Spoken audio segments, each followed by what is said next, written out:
చిన్న మోరీలు తీసే కాంట్రాక్టర్ నుంచి 1000 కోట్ల టర్నోవర్ చేసే కాంట్రాక్టర్ వరకు కూడా ఈ బిల్డర్స్ అసోసియేషన్ అనేది మనందరిది. మీకు ఇందులో ఎవరైనా మెంబర్షిప్ లేకుంటే కూడా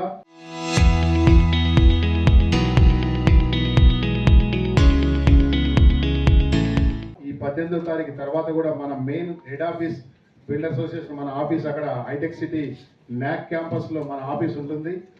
అక్కడ ఫామ్స్ ఉంటాయి, అవి మీరు మెంబర్షిప్ తీసుకొని మీరందరూ కూడా మెంబర్ అయితే ఈ మెదక్ ఒకప్పటి ఉమ్మడి జిల్లా మెదక్ ఇప్పుడు విడిగా రకరకాలుగా విడిపోయింది. అక్కడ సిద్దిపేట ఒక జిల్లా అయింది, ఇక్కడ సంగారెడ్డి ఒక జిల్లా అయింది. కాబట్టి ఇప్పుడు రాబోయే రోజుల్లో మనం ఇక్కడ సంగారెడ్డి పటాన్చెరు ఏదో ఇక్కడ కూడా ఒక సెంటర్ స్థాపిద్దాం. ఇక్కడ మీకు కూడా మీలో నుంచే ఒకరు సెంటర్ చైర్మన్ కూడా అవుతారు. ఆ రకంగా మీరు కూడా ఆ మెంబర్షిప్ తీసుకొని ముందు కార్యక్రమాల్లో పాల్గొంటూ ఉంటుంటే మీకు కూడా విషయాలు తెలుస్తూ ఉంటాయి. ఆ గ్రూప్లో జాయిన్ అయితే ఏం జరుగుతుంది, మొత్తం మన రాష్ట్రంలో ఏం జరుగుతుంది, దేశంలో ఏం జరుగుతుంది. సరే, బిల్డర్స్ అసోసియేషన్ గురించి మీకు ఇది బ్రీఫ్గా చెప్పాను. మరి ఈరోజు మనందరం ఇక్కడ సమావేశం ఎందుకైనా మనకు రాష్ట్రంలో ఎన్నో రకాలుగా సంఘాలు ఉన్నాయి. మరి మనది ఒక సంఘమే. ఇందాక ఒక పెద్దమని చెప్పినట్టు మన అందరిది ఒక కులం, కాంట్రాక్టర్ కులం. ఈ కులంలో మనము తెలియక ఈరోజు ఈ వయసుకు ఒక్కొక్కరు 50-60 సంవత్సరాల నుంచి 40 ఏళ్ళు 30 ఏళ్ళ నుంచి కూడా ఈ వర్కులు చేసుకుంటూ వచ్చినాం.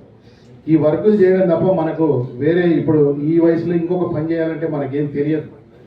ఎందుకంటే దాంట్లోనే మనం నిమగ్నమైన మన పిల్లల్ని కూడా ఇన్వాల్వ్ చేశాం. ఇప్పుడు ఈ పరిస్థితులలో ఇంకొక పని చేయాలంటే కూడా కుదరదు.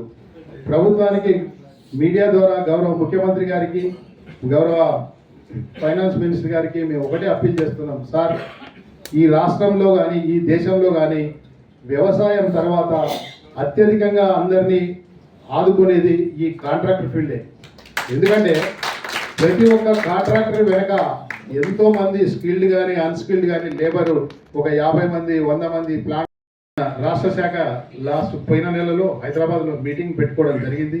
వివిధ సెంటర్ చైర్మన్లు అందరూ కూడా అక్కడ వచ్చి ఇట్లా అయితే మనం ముందుకు మనుగడ సాగించలేము, దీన్ని ఏదో రకంగా మనము ముందుకు తీసుకెళ్ళి ప్రభుత్వం దృష్టిలో మనందరం కూడా ప్రభుత్వానికి తోడ్పాటుగా ఉంటూ ప్రభుత్వానికి పనులు చేస్తూ మనము మన జీవనోపాధి కలిగియాలంటే మనం దీన్ని ఏదన్నా ఒక యూనిటీ ద్వారా సాధిద్దామనే సెంటర్ చైర్మన్లు, రాష్ట్ర అధ్యక్షులు అందరూ కలిసి తీసుకున్న నిర్ణయంలో భాగంగానే రేపు 18వ తారీఖు మనం హైదరాబాద్లో ఒక మీటింగ్ ఏర్పాటు చేసుకోవడం జరిగింది. ఆ మీటింగ్కు వేరే ఏ రాజకీయ నాయకులు రారు, మనలో నుంచి మన సభ్యులు మన కాంట్రాక్టర్లు అందరం కూడా ప్రతి జిల్లా నుంచి గ్యాదర్ అయ్యి అక్కడ మనం మాట్లాడుకోవడానికి పర్మిషన్ కూడా అడిగాము. ఇప్పుడు ఎందుకు అక్కడనే హైదరాబాద్లో ఎందుకు పెట్టాలి? ఇప్పుడు ఇక్కడ సంగారెడ్డి వచ్చినాము, నిజామాబాద్ పోయినాము, వరంగల్ పోయినాము, మరి ఇది ఎందుకు అవసరం అనే దానికి వస్తే దాని గురించి ఒక సెకండ్ చెప్తాను. మనకు సంగారెడ్డిలో ఉన్న కాంట్రాక్టర్లు మీరు ఇక్కడ అతిక్ భాయ్ ఒక 50 మంది మీ కాంట్రాక్టర్, ఇక్కడ మీ సమస్యలు మీ సంగారెడ్డిలో జరిగే మీ 30-40 మంది మీకే తెలుసు. పక్కన ఉన్న మెదక్ గురించి తెలియదు, సిద్దిపేట కాంట్రాక్టర్ గురించి తెలియదు, నిజామాబాద్ గురించి తెలియదు, వరంగల్ గురించి తెలియదు. ఇవి అక్కడి కాంట్రాక్టర్లకు సంగారెడ్డిలో ఎవరున్నారో ఏం చేస్తున్నారో వాళ్ళకి ఇక్కడి విషయాలు తెలియవు. మరి ఇవన్నీ తెలుసుకోవాలంటే మనందరం ఒక దగ్గర గుమిగూడాలి కదా, గుమిగూడాలనా లేదా? మనం అంటే ఒక దగ్గర కలవాలి కదా. ఒక దగ్గర కలిస్తేనే వివిధ రకాల సమస్యల గురించి చర్చించుకుంటాం. కాబట్టి మనందరం కలవడానికే ఈ 18వ తారీఖు అక్కడ మీటింగ్ పెట్టడం జరిగింది. గౌరవ ముఖ్యమంత్రి గారు, మేము మరి ఒక్కసారి మీకు లక్ష చేతులెత్తి మేము మొక్కుతా ఉన్నాం సార్, ఈ వ్యవస్థను కాపాడండి, ఈ కాంట్రాక్టర్ వ్యవస్థను. ఎందుకంటే ఈ కాంట్రాక్టర్లు వాళ్ళ రక్తాన్ని ధారపోసి పెట్టుబడి పెట్టి రోడ్లు వేస్తే అదే రోడ్ల మీద మీ ప్రభుత్వంలో ఉన్న ఆఫీసర్లు కానీ మీ దగ్గర ఉన్న ఎమ్మెల్యేలు కానీ అందరూ ఆ రోడ్ల మీదనే వెళ్తూ ప్రజలకు సంబంధించిన కష్ట సుఖాలు వాళ్ళు తెలుసుకోగలుగుతా ఉన్నారు. ఆ రోడ్లే ఈ కాంట్రాక్టర్ అనే వాళ్ళు వేయకుంటే మరి ఎక్కడికి వెళ్ళేవాళ్ళు? అందుకే గౌరవ ఎమ్మెల్యేలను కూడా మేము ఈ పత్రికాముఖంగా అడుగుతా ఉన్నాం, దయచేసి మీరు కాంట్రాక్టర్లను పిలిపించి ఎట్లయితే వర్కులు చేయించండి, ఈ వర్కులు చేయండి అని చెప్పి ఎట్లయితే చెప్తా ఉన్నారో చెప్పి వర్కులు చేయించుకున్నాక తమరు కూడా ఒక బాధ్యతగా తీసుకొని ముఖ్యమంత్రి గారి దృష్టికి, ఫైనాన్స్ మినిస్టర్ గారి దృష్టికి, మరి మా కాంట్రాక్టర్ నేను చెప్తే పని చేసిండు, ఈయన పేమెంట్ మేము ఇప్పియాలా, మరి ఆ పేమెంట్ ఇస్తేనే వాళ్ళు ఫర్దర్ వర్క్ చేయగలుగుతారనే ఇది తమరు కూడా తీసుకొని గౌరవ ఎమ్మెల్యేలు అందరూ కూడా ముఖ్యమంత్రి గారి మీద ప్రెషర్ పెట్టి ఈ కాంట్రాక్టర్లందరికీ కూడా బిల్లులు ఇప్పిస్తే మనం రాబోయే రోజుల్లో మనం చాలా ఇంకా అభివృద్ధిలో తోడ్పడగలుగుతాం. ఇప్పుడు మీకు ₹1,00,00,000 బిల్లు వస్తే మీరు ఎక్కడికి తీసుకుపోరు దాన్ని? ₹1,00,00,000 మ్యాక్సిమం నువ్వు వాడుకుంటే ఒక ₹5,00,000 వాడుకుంటామేమో. మిగతా 95 లక్షలు మళ్ళీ తీసుకుపోయి అందులోనే పెడతావు. మళ్ళీ ఇంకొక రోడ్డుకు టెండర్ వేస్తావు, ఇంకొక బ్రిడ్జికి టెండర్ వేస్తావు, మళ్ళీ అక్కడే పెడతావు. అందు గురించి దయచేసి ఎవరు కూడా మనందరం కూడా కలిసికట్టుగా ఉండి ఆ 18వ తారీఖు ఆ మీటింగ్కు వచ్చి అందరూ కూడా మీటింగ్ను జయప్రదం చేసుకొని మీ సమస్యలు తీరేటట్టుగా మనందరం ముందుకెళ్తే బాగుంటుందని ఇది నా opinion. Thank you very much. ఎప్పటి నుంచో ఉంది and more active aggressive role అనేది లాస్ట్ 15 డేస్లో మనం చూస్తున్నాం. చాలా welcome sir. Thank you everyone, పెద్దవాళ్ళందరికీ ఇంక్లూడింగ్ ఈసారి. సార్ ఇప్పుడు బేసిక్గా ఈ టెండర్ వేస్తాము, మీ అందరికి క్వశ్చన్ ఎట్లా ఉంటుంది అంటే పేమెంట్ ఇవ్వండి వీళ్ళు ఎందుకు చేస్తుంది? ఒక నెల ఇవ్వకపోయా, 2వ నెల ఇవ్వకపోయా, 3వ నెల ఇవ్వకపోయా ఆపచ్చు కదా అని. మేము ఒక్కొక్కళ్ళము టీఆర్ఎస్ ప్రభుత్వంలో చిన్న batch mix hot mix plant, drum mix plant అంటే 40 లక్షలు 50 లక్షలు పెట్టుకొని క్రషర్ పెట్టుకొని నడిపిస్తుంది. గవర్నమెంట్ ఏమందనంటే ఇంటర్నేషనల్ స్టాండర్డ్స్లో రోడ్స్ చేద్దామని చెప్పి they encourage batch mix plants పెట్టండి, పెద్దవి పెట్టండి, వెట్ మిక్స్ ప్లాంట్స్ పెట్టండి, పేవర్ కూడా సెన్సార్ హైడ్రాలిక్ పేవర్స్ పెట్టండి అని చెప్పేసి కొన్ని క్వాలిఫికేషన్స్ పెంచింది. ఆ పెంచిన అప్గ్రేడ్ కావడానికి ఒక కాంట్రాక్టర్ ఆన్ అన్ యావరేజ్ ఒక 10 కోట్ల పెట్టుబడి పెట్టుకున్నాడు వాళ్ళ ప్లాంట్లో. ఇలా ప్లాంట్లన్నీ ఇంతబడి ఉన్నాయి, వేరే విషయం. బట్ 10 కోట్ల పెట్టుబడి పెడితే అది మాకు 1 సంవత్సరంలో లాభంలో రాదు. మేము ఒక ₹1,00,00,000 పని చేస్తే అంటే యావరేజ్గా చెప్తున్నాం 2-3%. మాది టర్న్ ఓవర్కి ఏమంటాం?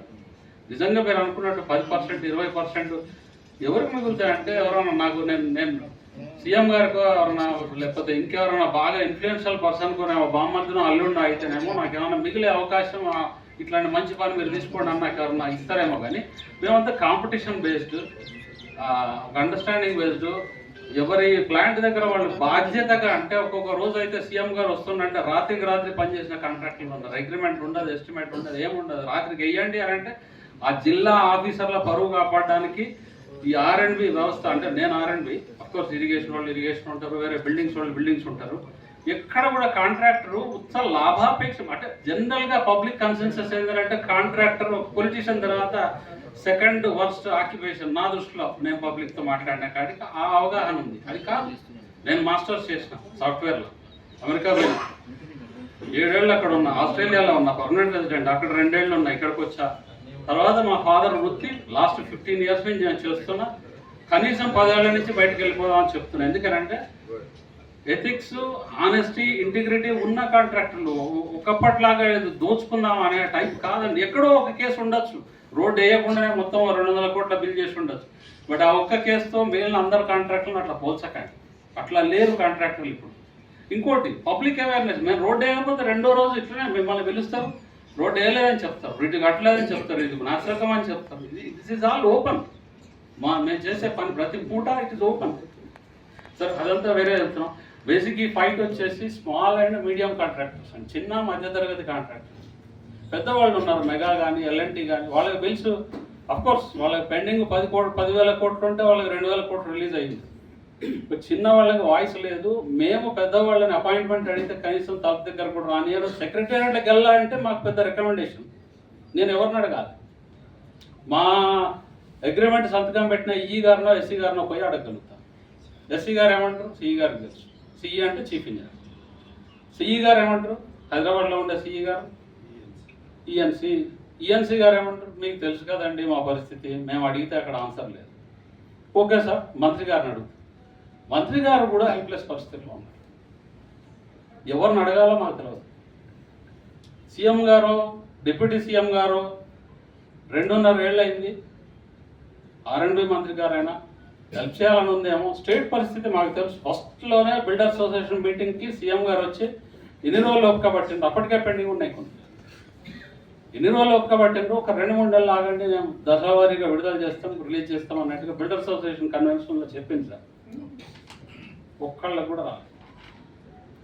ఒక కాంట్రాక్టరు అంటే నేను ఒక ఎగ్జాంపుల్ చెప్తా. నేను యావరేజ్గా 120 crores టర్న్ ఓవర్ చేసేవాడిని. అందులో 80 కోట్లు నేను సొంతంగా చేస్తే 25 కోట్లు వేరే జిల్లాల్లో కానీ వేరే స్టేట్స్లో కానీ ఎక్కడ నా పేరు మీద సబ్ కాంట్రాక్ట్ ఇదో అదో చేసుకునేవాడిని. 120 crores టర్న్ ఓవర్ చేసేవాడిని. ఈ సంవత్సరం 20 కోట్లకు దిగా. 8 కోట్ల ఫైనాన్స్ అప్పులు కట్టా, అఫీషియల్ ఈఎంఐస్. నేను ఎక్కడి నుంచి తేవాలి? 20 కోట్లు నేను పని చేస్తాను, అందులో మిగిలిన 3% 6% అంటే 60 లక్షలు నాకు లాభం మిగిలితే టైంకి వస్తే లాభం అండి. మేము జనరల్గా వేసే లెక్కలు ఏంటి అంటే 2-3 నెలల్లో బిల్లు వస్తుంది. ఇవాళ పని చేస్తే కాంట్రాక్ట్ ఎట్లుంటుంది అంటే 100 కోట్లనంటే 10 కోట్ల ఆడ బ్యాంకులా మనది సొంతంగా ఫ్రెండ్స్ని అందరిని పట్టుకొచ్చి అడుక్కొచ్చి పెట్టి 2-3 నెలల్లో ఆ డబ్బులు వస్తే 2 నెలలకు మిక్కి వేసుకొని ఒక 4 రూపాయలు పోతే కూడా ఇంకొక 2-3 రూపాయలు మిగులుతుంది అనుకొని మేము చేస్తాం పని. ఇక్కడ ఉన్న అందరిది అదే పరిస్థితి. 3 నెలల్లో రాలేదు, ఏమైంది? మిత్తి 6 రూపాయలు పోయి, సంవత్సరంలో రాలేదు, మిత్తి 24 పోయి యావరేజ్.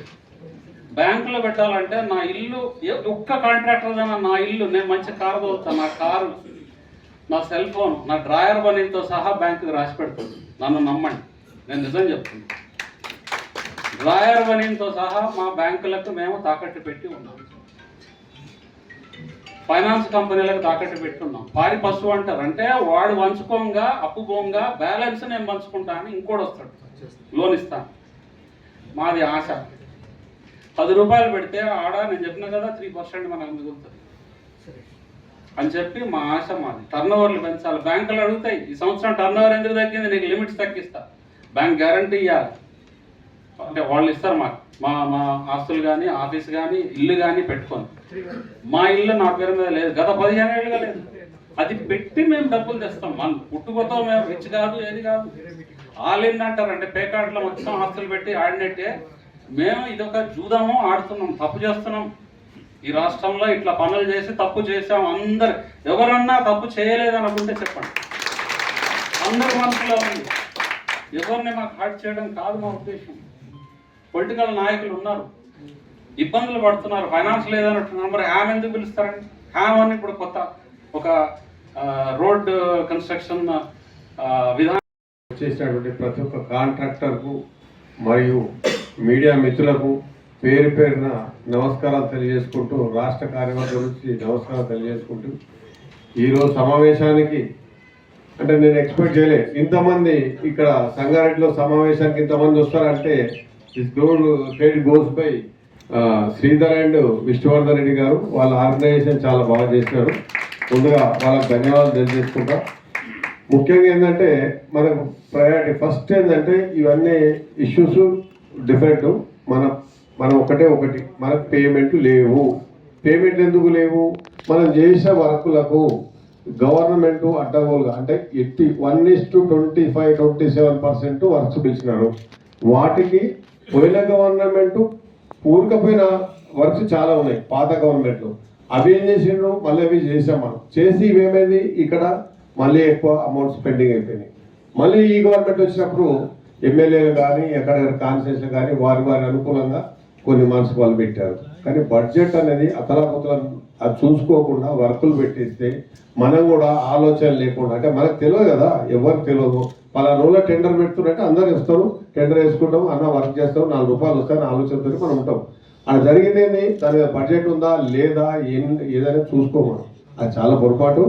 మనం ఇప్పుడు ఏంటంటే ఈ వేదిక మీద చెప్పేది ఒకటే విషయం మీ అందరికీ, ఏది కానీ ఏ టెండర్ కానీ ఎప్పుడు వేసినప్పుడు కానీ దానికి బడ్జెట్ ఉందా, దాని వర్క్ ప్రొసీడింగ్స్ ఉన్నాయా కరెక్ట్గా అని చూసుకోవాలి. ఎస్టిమేట్ ఉందా, కరెక్ట్గా ఉందా, అది చూడట్లేదు మనం. అది చాలా పొరపాటు పట్టుకుంటా మనం టెండర్లు వేస్తున్నాము.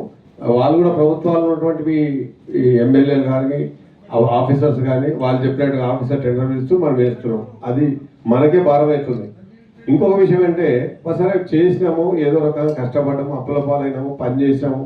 ఆ పని చేసిన బిల్లుల కొరకు ఈరోజు వీధిన పడ్డాం. ఎందుకు వీధిన పడాల్సి వస్తుంది?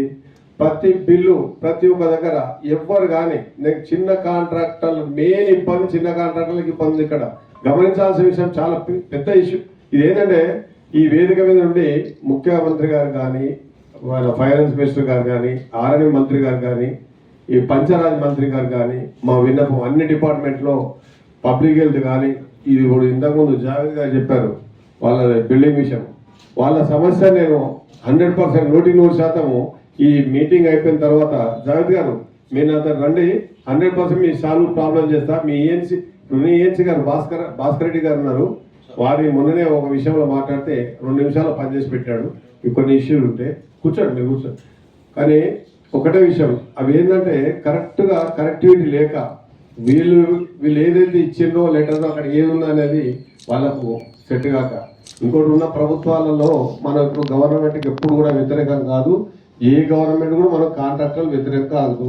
ఒకటే విషయం ఏంటంటే మన పద్ధతి బిల్లులు రావట్లేదు. బిల్లుల కొరకు ఈ సభ పెట్టినాము. ఈ సభ కొరకు మీరు పెద్ద సంఖ్యలో ప్రతి ఒక్కరు ఉమ్మడి మెదక్ జిల్లా వాస్తవ్యులు అందరు కలిసి చాలా సంఖ్యలో మనం 18 నాడు చలో హైదరాబాద్, చలో హైదరాబాద్, చలో హైదరాబాద్, చలో హైదరాబాద్ మీరు అందరు కలిసి అక్కడ సమావేశం అయితే మీకు అక్కడ ఏం జరుగుతుంది, ఎవరేం మాట్లాడతారు, ఎవరికి ఎంత ప్రాబ్లమ్స్ ఉన్నాయి మీ అందరికి మనందరికి అర్థమైతుంది. దాన్ని బట్టి మనం ఒక నిర్ణయం తీసుకున్న వేదిక మీదకి వెళ్ళి ఎవరికి భయపడాల్సిన అవసరం లేదు. మనం పని చేసాము, పనికి తగ్గట్టుగా పైసలు రావాలి, ఖచ్చితంగా రావాలి. మన అప్పులు తీసుకున్నాం మనం వదులుతున్నా చెప్పండి. ఇంటికాడ వసూలు చేస్తున్నాడు, ఇజ్జత్ తీస్తున్నాడు, బ్యాంక్ అంటే అవుతున్నది, బ్యాంకులో ఇబ్బంది అవుతున్నది. ఇవన్నీ పోవాలంటే మనము కూడా ఐక్యత ఉండాలి. ఆ ఐక్యత ఎట్లా వస్తుంది? మనం అందరం ఒక వేదిక మీద ఈ రోజు ఇక్కడికి వచ్చి చూస్తుంటే ఇంతమంది వచ్చినందుకు చాలా సంతోషం అనిపిస్తుంది. కానీ ఇంతమంది ఉన్నారా లేదా అనిపించాం. ఇప్పుడు మేము 2 సెంటర్లు ఓపెన్ చేస్తానండి ఇక్కడ, 2 సెంటర్లు. నేను ఖచ్చితంగా 2 సార్లు మీ దగ్గరకు వచ్చి మన శ్రీధర్ రెడ్డి గారు విశ్వనాథ్ ఆధ్వర్యంలో 2 సెంటర్లు ఓపెన్ చేసి దీన్ని ఖచ్చితంగా ప్రతి ఒక్కరు ఆ సెంటర్కి ఇంత చైర్మన్లు అవుతారు. వారికి కూడా ఇక్కడ ఉన్న సమస్యలు పరిష్కారం దిశగా పోతుంది. కాబట్టి మీరు 18 నాడు సమావేశానికి ఖచ్చితంగా ఎవరు ఎన్ని అడ్డంకాలు వచ్చినా కార్లు తీసుకొని రండి, మీకు పార్కింగ్లు ఉన్నాయి. భోజనం ఏర్పాటు కూడా చేసాం. అక్కడ 12:30 అక్కడికి వచ్చేసేయండి, భోజనాలు ఉన్నాయి, భోజనం చేయండి, సమావేశం హాజరకండి. సమావేశంలో అందరూ మేము డయాస్ మీద ఇక్కడ సెంటర్ నుంచి కూడా ఇద్దరు పెద్దలు తీసుకుంటాం మాట్లాడేవాళ్ళం. వాళ్ళ సమస్యలు మీరు అక్కడ సమస్యలు పరిష్కారం చేసే మాట్లాడుకుంటూ అక్కడ ఏం డిసైడ్ చేసింది అనేది కూడా మీకు అక్కడ తెలిసిపోతుంది. ఆ రోజు నుంచి మీరు కూడా ఈ రోజు అయిపోయిందని కాదు, అక్కడ డిసిజన్ తీసుకున్న దాని మీద ఇప్పుడు ఇన్ని జిల్లా తిరిగినాం. ఈ జిల్లాలో తిరిగిన ప్రతి జిల్లా వాళ్ళు ఒక పాజిటివ్ గా ప్రతి జిల్లాలో నిన్న నిజామాబాద్ పోయినాం, దాదాపు 185 మంది కాంట్రాక్టర్లు వచ్చిరండి అక్కడికి. వాళ్ళంతా వాళ్ళ పిలువలే, జస్ట్ ఇన్ఫర్మేషన్ ఇచ్చాం, అందరు వచ్చారు, ప్రతి ఒక్కరు సమస్యలు చెప్పారు. ఆ సమస్యలు అన్ని తీసుకున్నాం, అన్ని రాసుకున్నాం. దాన్ని ఎక్కడ చేయాలి, ఎట్లా పరిష్కారం చేయాలి. ఈ రాష్ట్రము ఖచ్చితంగా తెలంగాణ స్టేట్ రవీందర్ రెడ్డి, నేను స్టేట్ చైర్మన్ ఉన్నా, ఎన్నడూ అన్ని వేళ మీకు అందుబాటులో ఉంటానని ప్రామిస్ చేస్తున్నాను. ఈ సభ ముఖంగా ప్రామిస్ చేస్తున్నాను. ప్రతి ఒక్కరికి మన పైసలు, మన కాంట్రాక్టు మనం చేస్తాము, మనం పైసలు రావాలి, మనం పైసలు తీసుకొచ్చుకోవాలి. సమస్యలు అనేవి చాలా ఉంటాయి, అందరికి ఉంటాయి. ప్రతి ఇంట్లో సమస్య ఉంటుంది. సమస్య లేనప్పుడు ఇల్లు చక్కగా ఉండదు, సమస్య ఉంటేనే ఇల్లు మంచిగా ఉంటుంది. ప్రతి సమస్య ఇంట్లో ఉంటుంది. ఆ సమస్య అనేది కాంట్రాక్టర్ అనేది ఇది ఒక మన సమస్య. స్టేట్ అసోసియేషన్ ఒక సమస్య తెచ్చుకుంటుంది. అందరినీ ప్రతి ఒక్క దగ్గర చేర్చి మనం అందరం కలిసి 18 నాడు మన మీటింగ్ సక్సెస్ చేద్దాము. మీరు పెద్ద సంఖ్యలో రావాలన్న యొక్క మనవి. ఇంకొక విషయం,